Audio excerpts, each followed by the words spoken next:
하도록 하겠습니다. 사랑합니다. 축복합니다. 잘 나오셨습니다. 사랑합니다. 축복합니다. 잘 나오셨습니다.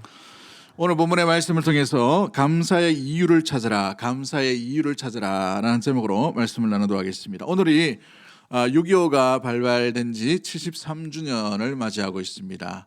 우리 한국의 현대사의 가장 큰 비극에 관한 것이죠. 동족상잔의 비극으로 말미암아 수백만 명이 죽게 되는 아픔 가운데 있는 것을 보게 됩니다. 이 자유 대한민국을 지키기 위해 수많은 군인들이 희생되었고 또 우리나라 군인만 이렇게 희생당한 게 아니라 전 세계의 많은 연합군이 많은 희생을 치름으로 말미암아 이 대한민국을 온전히 지키게 되었지요. 우리가 이 6.25를 맞이하여서 또 특별히 6월만큼이라도 우리가 이 나라에 대한 감사함, 우리를 위해 희생하신 분의 감사함은 잊지 않고 늘 마음에 새기고 간직하고 또 이와 같은 비극이 다시는 일어나지 않도록 우리의 가슴 속에, 우리의 심령 속에 새겨갈 수 있는 우리 복된 시간이 되기를 주의 이름으로 간절히 축복합니다. 우리나라가 이와 같이 이렇게 단군 이래로 제일 잘 사는 나라가 되었어요. 지금 우리나라 역사를 보면 큰 가난하고 어렵고 힘든 그런 시기를 보냈는데 단군 이래로 지금 굉장히 잘 살고 나라 가운데 부국하게 되는 이런 일들이 일어나고 있는데, 누군가의 도움, 누군가의 원조, 누군가의 귀한 사랑, 돌봄으로 말미암아 이와 같은 일이 일어났죠. 저도 어릴 때 보니까 이 외국에 있는 교회들이 헌옷을 교회에다 갖다 주면 그 헌옷을 서로 이렇게 배급받듯이 또 나눠 입기도 하고, 학교에서는 이 우유를 배급받지 않았습니까? 그 원조로 인하여서 이렇게 배급받는 일들도 일어나고 그렇게 된 것을 보게 됩니다.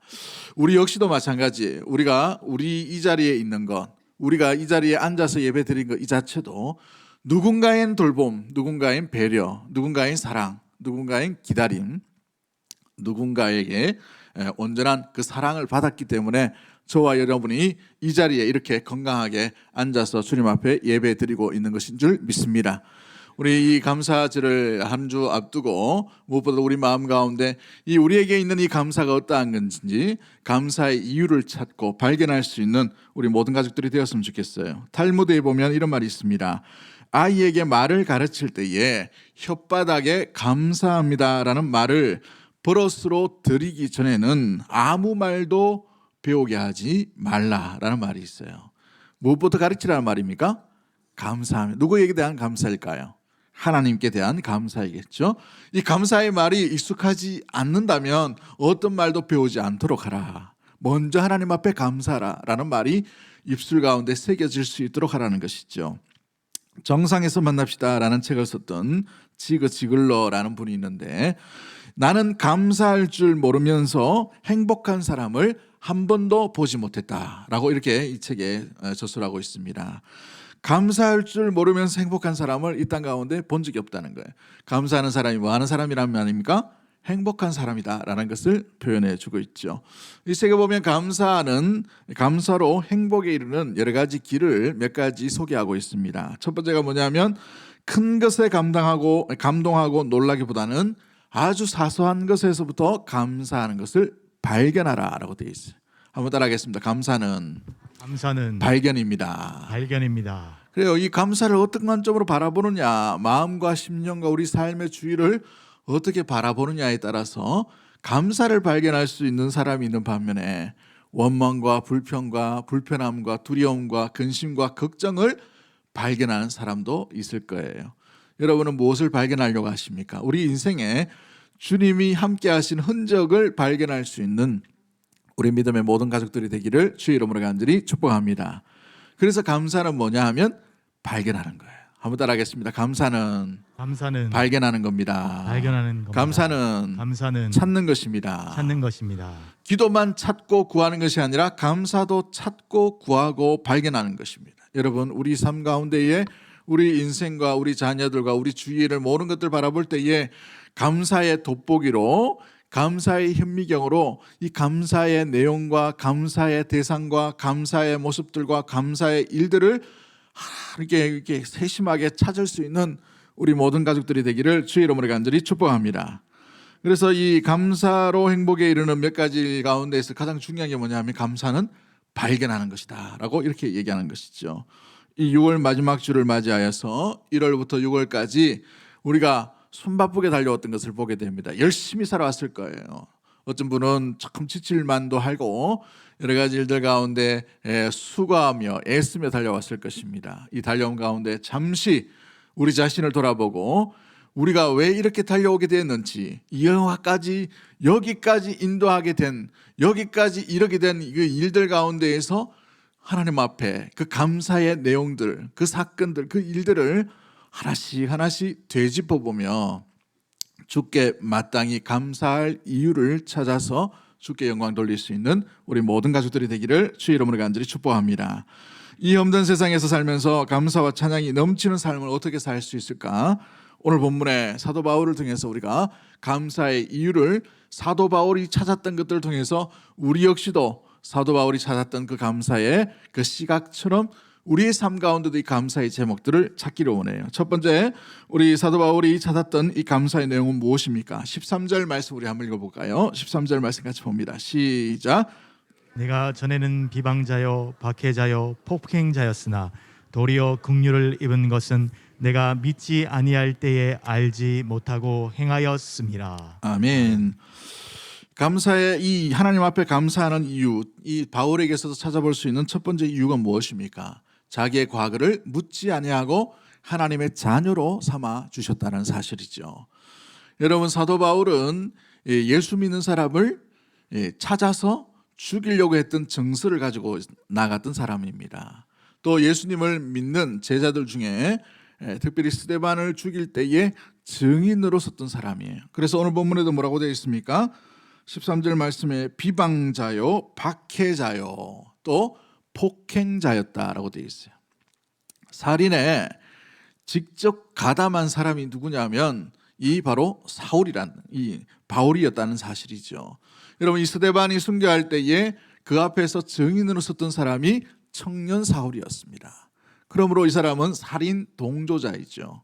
증인의 삶을 온전히 죽이는 데에 앞장섰던 사람입니다. 그래서 예수 믿는 사람을 극심히 박해했던 사람의 모습이 바로 이 바울이었다는 사실이에요. 그러나 이 살인자요, 폭행자요, 박해자였던 이 사울을 긍휼히 여기셔서 하나님의 자녀, 예수 그리스도를 오히려 믿는 자로, 예수 그리스도를 전파하는 사도로 불러주셨다는 사실인 것입니다. 사도 바울은 이것을 잊지 아니하고 너무나도 감사하여 그 삶의 이 놀라운 이 감사의 첫 번째 이유를 나와 같은 사람을 부르셔서 은혜 가운데 살게 해주신 이 자체가 하나님께 은혜요 감사입니다라고 고백하고 있다는 사실인 것이에요. 여러분 보십시오. 15절 말씀에 뭐라고 되어 있습니까? 그의 이 부끄러운 과거를 볼 때에 그는 사람들 앞에 나설 수 없는 사람이고 하나님 앞에 고개를 들 수 없는 사람이에요. 예수님 앞에 온전히 설 수 없는 사람이었습니다. 그래서 그의 삶을 뭐라고 얘기합니까? 내가 죄인 중에 괴수다라고까지 자기 자신을 고백하고 있는 것을 보게 되죠. 그러나 14절 말씀에 우리 주 그분의 은혜가 그리스도 예수 안에 있는 믿음과 사랑과 함께 넘치도록 뭐 했다라고 되어 있어요? 풍성하게 누구에게 임한 겁니까? 사울에게 임함으로 말미암아 그 박해자요 폭행자요 비방자였던 그 사울을 온전히 예수 믿는 사람으로 긍휼히 여겨주시고 불러주셨다는 사실인 거예요. 여러분 보십시오.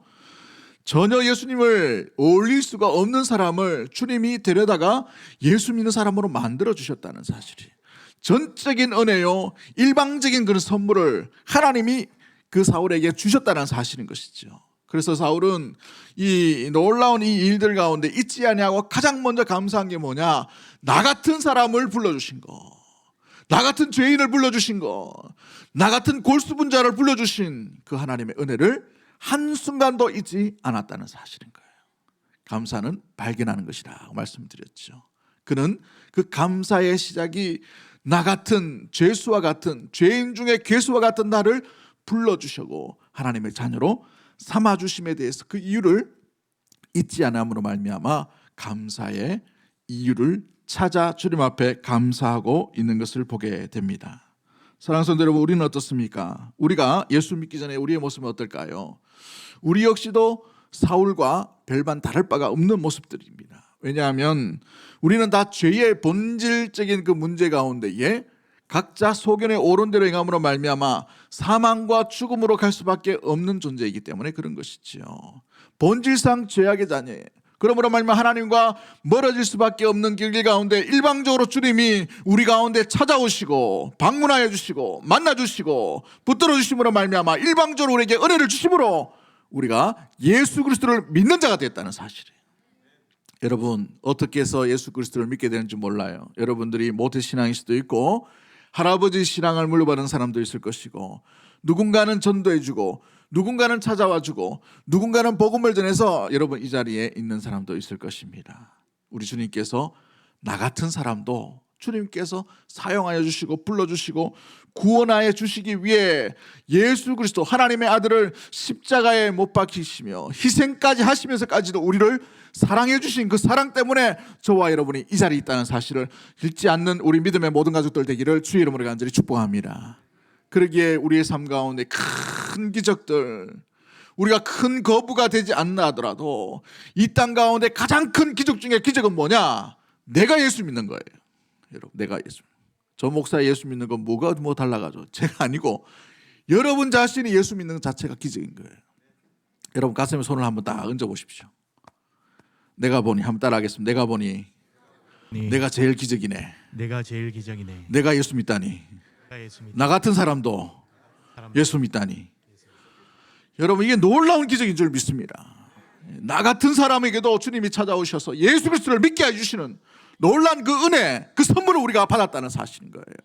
평생 잊지 말아야 될 감사의 제목이 바로 내가 예수 믿은 것인 줄 믿습니다. 그러기에 그 은혜로 말미암아 우리가 날마다 주님 앞에 감사가 넘칠 수 있는 우리 믿음의 모든 가족들이 되기를 주의 이름으로 간절히 축복합니다. 그렇습니다. 이 은혜를 잊지 않는 사람은 감사하게 되어 있다는 거예요. 그러나 이 은혜를 알지 못하면 어떻게 됩니까? 감사가 일어날 수가 없어요. 주님을 알되 그러나 주님을 알지만 주님 앞에 영화롭게도 하지 못하고 주님 앞에 감사할 수도 없는 것이 주님을 만나지 못한 사람의 특징 가운데 있는 것이지요. 그래서 로마서 1장 21절 말씀에 뭐라고 되어 있습니까? 하나님을 알되 하나님을 영화롭게도 아니하며 어떻게 한다고요? 영화롭게도 할 수가 없어요. 우리가 이렇게 예배를 드리는 이 자체 이거 여러분 너무 귀한 자리인데 누가 할 수 있는가? 하나님을 알고 하나님을 믿는 자만이 할 수 있는 거예요. 믿는 자의 예배를 받을 수 있는 분이 우리 하나님이신 줄 믿습니다. 그러기에 누가 하나님을 영화롭게 하는가? 하나님을 알고 하나님을 믿고 하나님의 자녀가 된 사람, 주 예수 그리스도로 인하여 죄의 모든 문제가 해결된 그 하나님의 백성과 하나님의 자녀만이 하나님을 영화롭게 하실 수 있다는 거예요. 주께 영광 돌리시는 자가 아무나 할 수 있는 것이 아닙니다. 아무나 예배를 받을 수 있는 분이 아니에요. 예수 그리스도의 피가 있는 자, 예수 그리스도의 피를 믿는 자, 그 십자가를 통과한 자만이 하나님을 영화롭게 하는 거예요. 아무리 하나님에 대한 지식을 알고 아무리 하나님에 대한 것들을 많이 간직한다 하더라도 믿지 않으면 그리스도의 십자가의 보혈을 통과하지 못하면 하나님을 영화롭게 할 수가 없게 되는 거예요. 참된 예배를 드릴 수도 없게 되는 것이죠. 또한 두 번째가 뭡니까? 감사할 수가 없는 거예요. 하나님을 알되 영화롭게도 하지 아니하며 영화롭게도 하지 않을 뿐만 아니라 뭐도 못합니까? 감사하지도 못하게 되는 로마서 1장 21절 말씀 한번 보십시오. 어떻게 되어 있습니까? 감사하지도 못한다라고 되어 있어요. 하나님은 알고 있지만 감사가 누군가에게 나타나는가? 바로 예수 그리스도의 보혈을 통과하고 주 예수 그리스도를 믿는 자만이 감사할 수가 있게 되는 것이죠. 6개월 동안 여러분의 발자취, 여러분의 삶을 돌아보면서 나와 함께 하신 하나님, 나를 돌보신 하나님, 그보다도 나를 하나님의 자녀와 백성 되게 하신 놀라운 그 하나님의 은혜를 다시 한번 되짚어보며 주께 감사함으로 주를 영화롭게 하는 믿음의 모든 가족들이 되기를 주의 이름으로 간절히 축복합니다. 두 번째 우리가 기억해야 될 것들이 무엇입니까? 사도 바울에게서 찾을 수 있는 감사의 이유는 무엇일까요? 이러한 놀라운 은혜를 받은 맛본 자로서 이제 다른 사람의 본을 보이도록 사용해 주심을 인하여 감사한다라고 되어 있어요. 16절 말씀 우리 한번 읽어볼까요? 16절 말씀 같이 봅니다. 시작. 그러나 내가 긍휼을 입은 까닭은 예수 그리스도께서 내게 먼저 일체 오래 참으심을 보이사 후에 주를 믿어 영생 얻는 자들에게 본이 되게 하려 하심이라. 아멘. 내가 긍휼을 입은 까닭은 예수 그리스도께서 뭐 하사라고 되어 있어요. 오래 뭐 했다고 되어 있어요.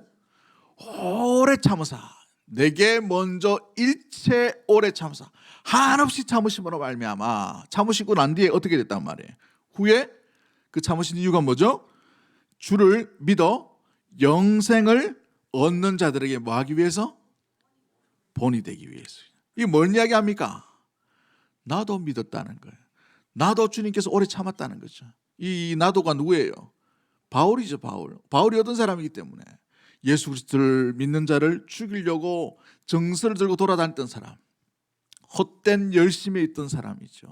율법으로는 정확한 사람이었어요. 바리새인이었습니다. 또 가말리엘의 문화생이었어요. 베냐민 지파였습니다. 로마 시민권을 가지고 있던 사람이에요.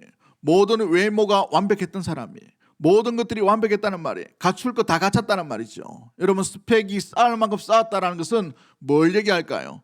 새로운 걸 인정하지 않아요.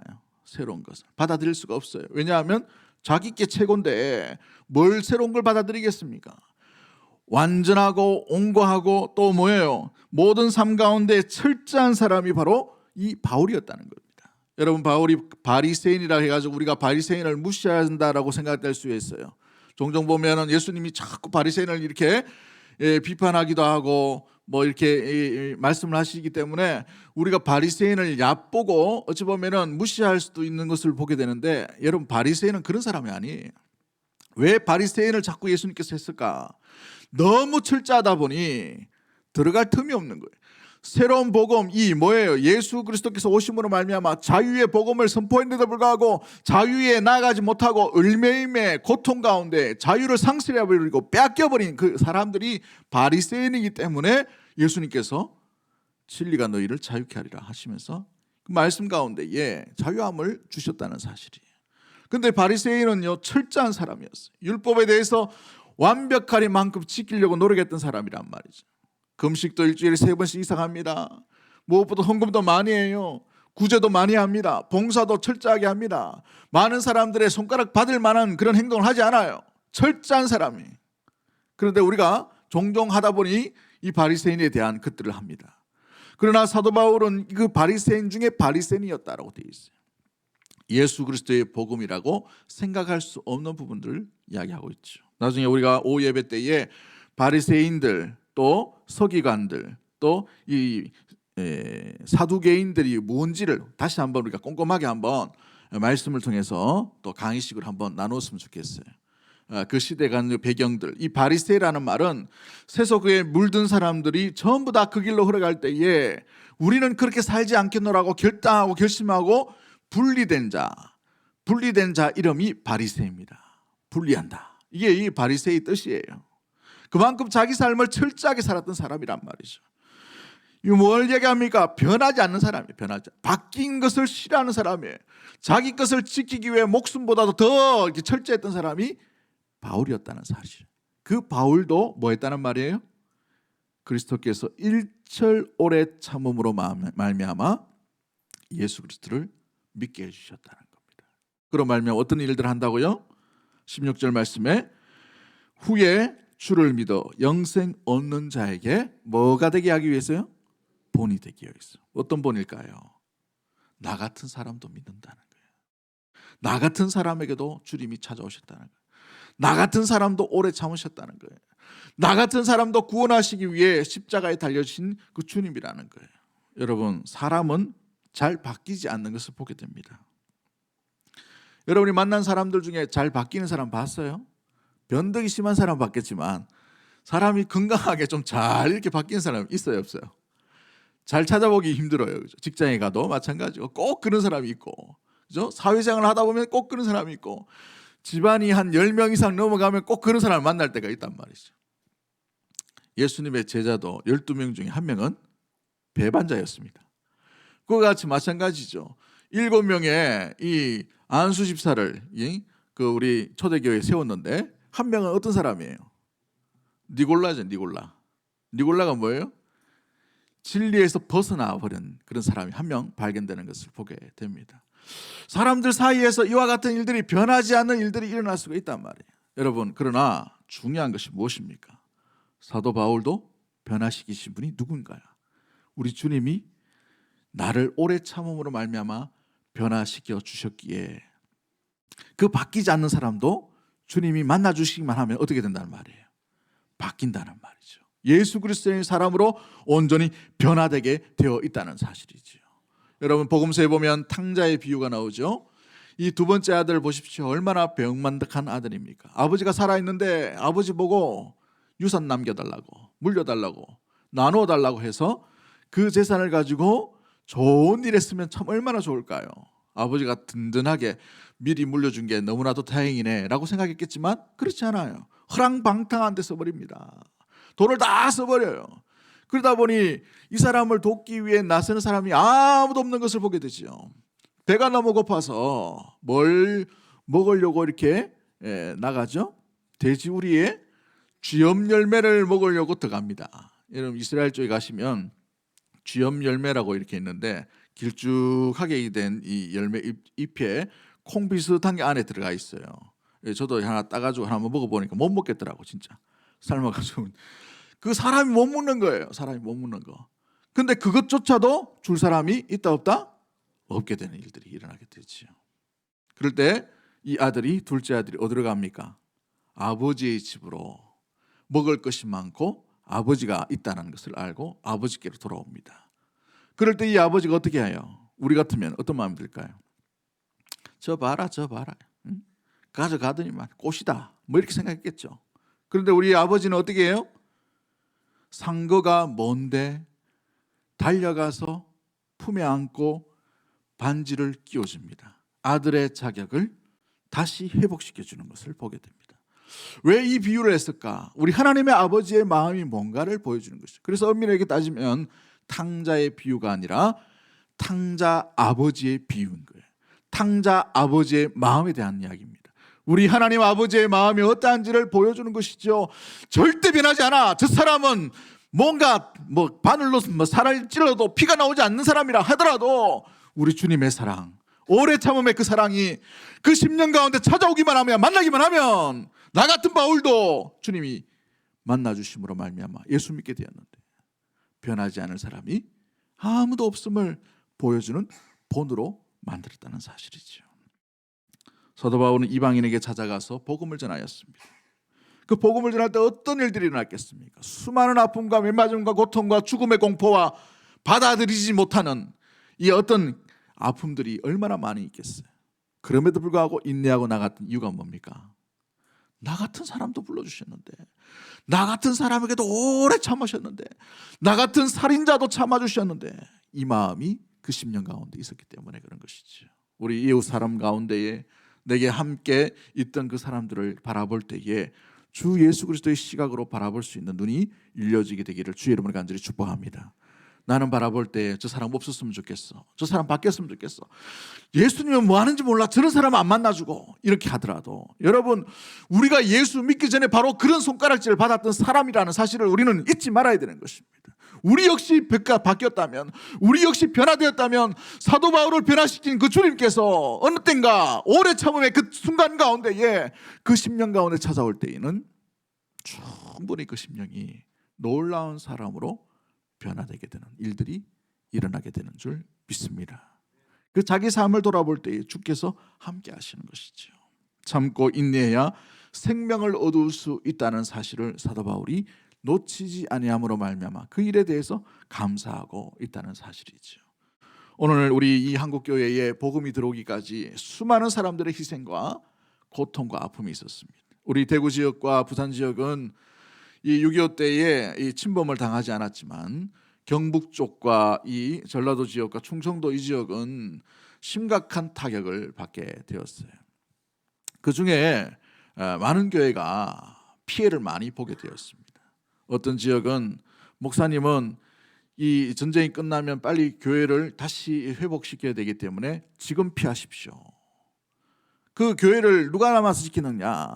성도 중에 한 명, 장로 중에 한 명, 전도사 중에 한 명이 남아서 그 교회를 지켰어요. 혹시나 또 불나면 이게 안 되기 때문에 그래서 이 교회를 지키다가 남겨진 자들이 순교를 당했단 말이죠. 이 경북 지역에도, 이 전라도 지역에도, 충청도 지역에도 그런 지역이 곳곳에 많이 있어요. 대표로 예수 그리스도를 믿는 사람들을 골라서 많이 죽였기 때문에 그리스도인들 희생자들이 전쟁통에 굉장히 많이 희생당한 것들을 보게 됩니다. 그 헌신과 피와 그 순교 위에 한국 교회가 서 있는 것입니다. 우리가 이 자리에 있는 것도 마찬가지예요. 그들의 희생, 그들의 수고. 여러분, 이 한국 교회의 처음 선교사, 발을 내딛던 선교사가 가장 먼저 순교했다는 것을 보게 되죠. 이 토마스 선교사의 순교 이후로 인하여서 복음이 그 평양 그 시내 가운데 확대되고 전파되는 것을 보게 됩니다. 오늘 우리에게 이 복음, 예수 그리스도를 믿는 믿음이 오기까지 누군가 기다려줌, 누군가 희생, 누군가 참음, 누군가는 배려 가운데 우리가 이 자리에 있다는 사실, 그 이유만으로도 우리가 감사의 이유를 찾을 수가 있는 복된 모습들 가운데 있는 것을 보게 되지요. 감사의 이유를 찾고 발견할 수 있는 우리 믿음의 모든 가족들이 되기를 주의 이름으로 간절히 축복합니다. 마지막 세 번째가 무엇입니까? 사도 바울이 감사하는 이유는 뭘까요? 나를 믿으시고 뭘 주셨기 때문에요? 직분까지 주셨다는 거예요. 12절 말씀 우리 한번 읽어볼까요? 12절 말씀 같이 봅니다. 시작. 나를 능하게 하신 그리스도 예수 우리 주께 내가 감사함은 나를 충성되이 여겨 내게 직분을 맡기심이니. 여러분, 이것을 쉬운 번역으로 이렇게 표현하면 이렇게 됩니다. 주님께서는 나를 믿어주시고 능력을 주시어 직분이라는 것을 맡겨주셨습니다 라고 되어 있어요. 뭘 했다는 것입니까? 예수님께서 나를 뭐 했다고요? 믿어주셨다는 거예요. 이 충성이라는 단어는 믿음이라는 단어의 배경이 되는 것을 보게 됩니다. 믿음이 있어야 충성을 하는 거죠. 그런데 한번 잘 보십시오. 누가 믿어주신 거예요? 누가 충성되게 보신 것이죠? 우리 하나님께서, 우리 주 예수 그리스도께서 사도 바울에게 충성되이 여겨 믿음직해서 그 일을 맡겨주셨다는 겁니다. 여러분 한번 보십시오. 사도 바울이 어떤 사람이었습니까? 배교자였어요. 핍박자였습니다. 살인자였습니다. 그런데 믿었다는 거예요. 그렇죠? 여러분, 우리가 믿음을 착각할 때가 있어요. 우리 믿음이 대단하고 우리 믿음이 위대하고 내가 그래도 하나님을 믿어준다라는 생각을 할 수가 있어요.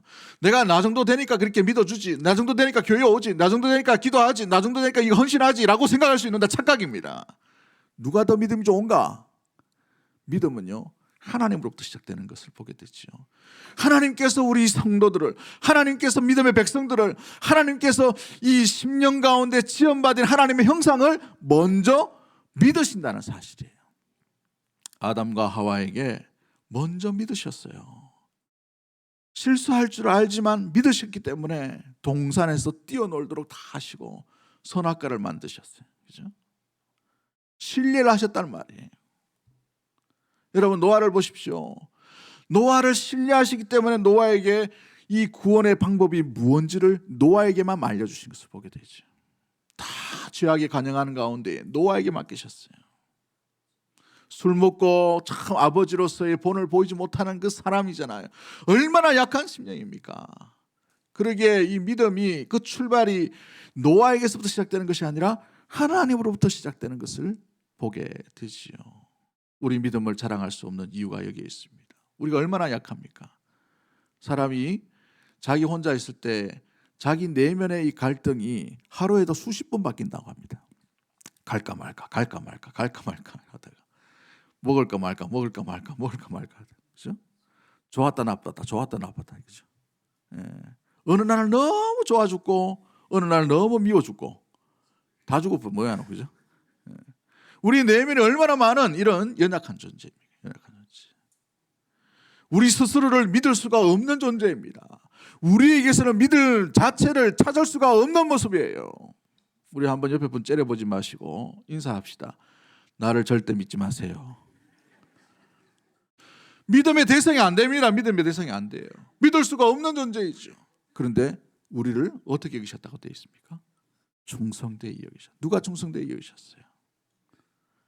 실수할 줄 알고, 넘어질 줄 알고, 고집 센 줄 알고, 마음 가운데 불편할 줄 알고, 그럼에도 불구하고 이 사도 바울을 믿을 믿게 하신 분, 충성되게 보신 분이 우리 주 예수 그리스도이신 것이죠. 아브라함을 한번 보십시오. 그는 믿음의 조상이라고 말했지만 실상을 보면 자기 부인을 누이라고 속여가지고 다른 사람한테 줘버리는 사람이 누가 있어요 요즘? 네? 간도 크다, 그죠? 그것도 2번이나. 자기 아들은 또 아버지 닮아가지고 똑같이 합니다. 신뢰할 수 없는, 믿을 수가 없는 존재예요. 그럼에도 불구하고 갈대아 우르에서 가나안 땅으로 약속의 말씀을 따라오는 그 자체를 보시고 아브라함을 충성되게 보시는 거예요. 믿음직하게 보시는 거예요. 테스트를 하시죠. 또 모리아산에 올라가서 아들을 바치라 할 때 죽이려고 하는 신용만 보고 주님께서 그 믿음을 인정하여 주시고 믿음의 조상이라고 말씀하시는 것을 보게 되죠. 다윗만큼 실수가 많은 사람이 누가 있겠어요? 그는 한꺼번에 살인죄를 짓고 간음죄를 짓고 하나님을 속이는 거짓된 행실로 말미암아 선지자로부터 큰 비난을 당하게 됩니다. 종합 세트예요. 죄악의 종합 세트. 그럼에도 불구하고 그 실수 덩어리 다윗을 끝까지 믿어주신 분이 누구입니까? 바로 우리 하나님이시죠. 그 하나님께서 우리를 믿어주시기 때문에 누구를 보내셔요?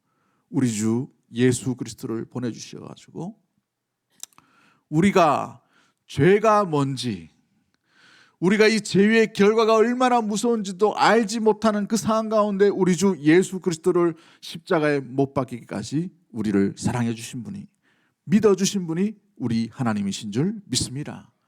그 하나님이 우리를 믿어 주셨다는 거예요. 그런데 믿어 주신 것뿐만 아니라 우리에게 직분을 맡겨 주셨다는 거예요. 이것조차 얼마나 기쁜 일이고 감사한 일입니다. 여러분, 우리에게도 성도라는 직분이 있는 줄 믿습니다. 목사, 장로, 권사, 집사 이전에 우리는 성도라는 직분을 가지고 있어요. 목사보다 더 놀라운 이름이 성도예요. 장로보다 더 놀라운 이름이 성도입니다. 권사보다 더 놀라운 이름이, 그 직분이 성도예요. 왜요? 거룩한 사람이잖아요. 세인트예요. 세인트. 아무나 세인트라고 얘기하지 않죠. 근데 우리가 뭘 보고 세인트입니까? 우리가 뭘 보고 성인이에요? 우리가 뭘 보고 참 거룩한 사람입니까? 우리의 생각과 우리의 내면에는 세상의 온갖 더러운 것들, 오염된 것들을 영향력으로 말미암아 이리 치우치고 저리 치우칠 수밖에 없는, 믿을 수가 없는 존재인데 믿으시고 난 뒤에 우리에게 사명을 허락하시는, 직분을 허락해 주셨다는 사실이에요. 사도 바울은 그것을 결코 잊지 못함으로 말미암아 감사의 이유를 찾게 된 것이죠. 우리는 여러 가지 직분이 있을 줄 압니다. 때로는 그 직분이 인기 투표나 사람들의 인정으로 인하여 세워졌다고 생각하시면 착각이에요. 여러분, 그런 마음으로 세워졌다면 사람 보고 일할 수밖에 없는 것입니다. 사람이 투표한다 하더라도 그 모든 일을 주관하시는 분은 하나님이신 줄 믿습니다. 하나님이 세우셨어요. 왜요? 믿음직하셔서 우리를 세워주시고 맡겨주셨다는 사실인 거예요. 할렐루야. 그러므로 말미암아 주님 앞에 이 직분을 감당할 때 주님이 나를 믿어주시는구나, 이 생각을 하셔야 돼요. 믿어주셔서 맡기는 겁니다. 믿어주셔서 성도가 된 거예요. 믿어주셔서 목사가 된 거예요. 믿어주셔서 장로가 된 겁니다. 믿어주셔서 권사가 되는 거고 집사가 되는 거예요. 할렐루야. 그러므로 말미암아 나를 믿어주신, 세상에 아무도 나를 믿어주지 않는데 우리 주님이 일방적으로 우리를 믿어주셨다는 건 이 자체를 기억하고 주님 앞에 감사할 수 있는 우리 믿음의 모든 가족들이 되기를 주의 이름으로 간절히 축복합니다. 그러기에 존 밀러라는 사람은 감사의 깊이에 행복이 달려있다고 되어 있어요. 얼마나 깊이 감사하느냐, 얼마나 감사의 깊이를 간직하느냐에 따라서 그 심령이 얼마나 행복한가라고 얘기하는 것이죠. 1300년도에 이 경건주의자 토마스 캠퍼스라는 사람이 있습니다. 이분이 이렇게 말합니다. 하나님은 항상 감사하는 자에게 축복을 주시고 그를 축복하는, 그의 축복을 교만한 자의 손에게서는 거두시나 겸손한 자에게는 언제나 허락하신다라고 되어 있어요. 그렇습니다. 말씀을 맺도록 합니다. 감사라는 말은 헬라어 원어로 유가리스티아라는 단어를 씁니다. 유가리스티아. 여러분, 이 명사로 보면은 어떤 단어냐면 좋은 은혜, 행복한 은혜를 라는 뜻을 가지고 있어요. 그런데 동사로 보면 숙고하다라고 되어 있어요. 깊이 고민하고 생각한다는 것을 얘기하죠. 이 말을 종합해 보면 이렇게 되어 있습니다. 행복스러운 은혜를 잘 숙고하고 그 깊이를 깨닫는 일, 이게 뭐냐? 감사라는 것이죠. 그래서 감사는 발견하는 것이고, 감사는 찾는 것이요, 감사는 깨닫는 것이 되게 되는 것이죠. 인도의 시승 타고르라는 사람은 감사의 분량이 행복의 분량이다라고 이렇게 말하고 있습니다. 감사한 만큼 행복할 수가 있다라는 사실이죠. 시편을 많은 기록했던 다윗의 고백을 한번 들어보십시오. 어떤 자가 주님을 영화롭게 만드는가? 주님을 영화롭게 하는 사람은 어떤 모습일까? 시편 50편 23절 말씀에 감사로 제사를 드리는 자가 나를 영화롭게 하나니 그의 행위를 옳게 하는 자에게 내가 하나님의 구원을 보이리라 말씀하십니다. 감사함으로 나아가는 믿음의 참된 예배자를 통해 우리 하나님께서 영화롭게 영광을 받으시게 된다는 사실인 것이지요. 오늘 이 순간 가운데에 목사님 좀 나를 위로했으면 좋겠습니다. 좀 이렇게 위로의 메시지를 좀 전해줬으면 좋겠습니다 라고 생각하고 이 자리에 오신 분이 있어요. 그러나 예배는 먼저 하나님께 나아가는 것입니다. 그 하나님께 나아갈 때 하나님을 영화롭게 하기 위해, 하나님이 영광 받으시는 그 참된 예배가 되기 위해 우리가 가장 먼저 힘써야 될 게 뭐냐? 감사의 이유를 가지고 주님 앞에 감사를 발견하고 찾은 그 감사로 인하여 주님 앞에 영광을 돌리는 것이지요. 시편을 쭉 살펴보니까 굉장히 많은 부분에서 이런 반복이 되는 것을 보게 됩니다. 여호와께 감사하라. 그는 선하시고 인자하시며, 여호와께 감사하라. 그는 선하시고 인자하시며, 여호와께 감사하라. 여호와께 감사하라. 여호와께 감사가 먼저임을 바라보게 되는 것입니다. 인생에 수많은 고통과 아픔과 지침이 있을 줄 압니다. 그럼에도 불구하고 우리가 놓치지 말아야 될 것은 성도는 감사를 발견함으로 말미암아 그 삶 가운데 참된 행복을 찾는 자인 줄 믿습니다.